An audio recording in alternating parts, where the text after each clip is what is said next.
Hi friends, இன்றைக்கி நம்ம பார்க்க போகிறது 12வது வாரத்தில் உங்கள் வயிற்றில் வளரக்கூடிய கருவின் வளர்ச்சி எப்படி இருக்கும், இந்த வாரத்தில் உங்கள் உடலில் ஏற்படக்கூடிய மாற்றங்களை பற்றியும் பார்க்கலாம். அதுக்கு முன்னாடி நம்ம சேனலை சப்ஸ்கிரைப் பண்ணி பெல் பட்டனை கிளிக் பண்ணி ஆல் ஆப்ஷனை கிளிக் பண்ணி வச்சுக்கோங்க. வாங்க வீடியோக்குள்ளே போகலாம். 12வது வார கர்ப்பத்தில் 3 மாதத்தை நீங்கள் முடிச்சிருப்பீங்க. உங்கள் குழந்தையோட இமைகள் முழுவாக உருவாகியிருக்கும்.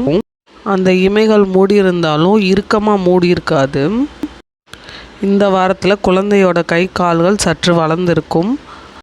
கை காலை விட நீளமாக இருக்கும். இந்த வாரத்தில் உங்கள் குழந்தையோட கை விரல் நகங்கள் வளர ஆரம்பிச்சிருக்கும். கால் விரல் நகங்களும் முளைக்க ஆரம்பிச்சிருக்கும்.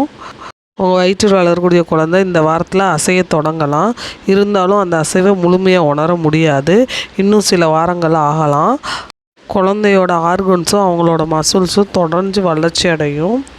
உங்களோட குழந்தை தொடர்ந்து வளர்ச்சி அடைவாங்க. உங்கள் குழந்தை இந்த வாரத்தில் ஆப்ரிகாட் பழத்தின் அளவு இருப்பாங்க.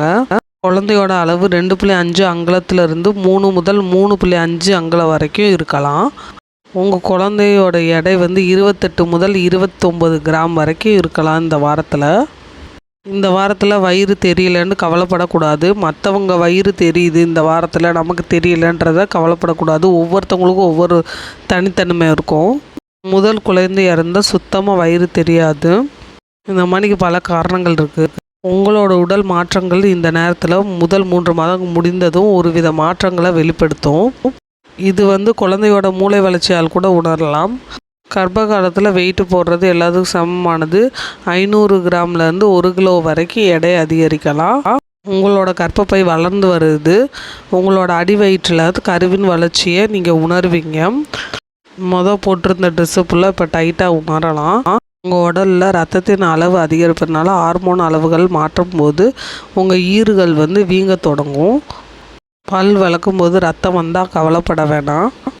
மெல்லமாக பல் விளக்குங்க. அது மாதிரிக்கு உப்பு நீர் கொப்பளிக்கிறதுனால இது உதவியாக இருக்கும். உங்களோட ஹார்மோன் மாற்றத்தினால உங்கள் சருமத்தின் நிறம் மாற்றம் உண்டாகலாம். மெலனின் தற்காலிகமாக அதிகரிக்கக்கூடும். ஹார்மோன் மாற்றத்தின் காரணமாக இது உருவாகுது. மெலனின் அதிகமாக இருக்கிறதுனால உங்கள் மார்பகத்தில் உள்ள முளைக்காம்பை சுற்றியுள்ள பகுதி கருமையாக இருக்கும். அவ்வப்போது தலைவலிகள் ஏற்படலாம். தண்ணி நிறையா குடிக்கணும். இந்த வாரத்தில் நீண்ட நேரமாக நிற்பதை தவிர்க்கணும். உட்காந்து எழுந்திரிக்கும் போது மெதுவாக எழுந்திரிச்சிக்கணும். உங்களுக்கு வயிற்று வலி, பிறப்புறுப்பில் ரத்தப்போக்கு இருந்தால், தலை சுற்றலும் சேர்ந்து இருந்துச்சுன்னா டாக்டர்கிட்ட கன்சல்ட் பண்ணணும். கண்டிப்பாக கன்சீவாக இருக்கும்போது இந்த வாரத்தில் வாசனை உணர்வு திறன் அதிகமாக இருக்கும். இந்த வாரத்தில் லைட்டான ஸ்பாட்டிங் ஏற்படும். அதிகப்படியான ரத்தப்போக்கும் தசைப்பிடிப்பும் அறிகுறி இருந்தால் டாக்டரை கன்சல்ட் பண்ணணும். இந்த வாரத்தில் குமட்டல் வாந்தியெல்லாம் செட்டில் ஆகிறனால மட்டன், கோழி, மீன் இதெல்லாம் சாப்பிடுங்க. இதில் புரதங்கள் உள்ளடக்கி உள்ளது. பல்வேறு வகையான காய்கறி பழங்களையும் சேர்க்கணும். குறைந்த கொழுப்புள்ள பால், பீன்ஸ், கொட்டைகள், சோடாப்புலாம் போன்ற கால்சியம் நிறைந்த உணவுகளையும் எடுத்துக்கணும். டெய்லியும் 1/2 hour வாக்கிங் போங்க.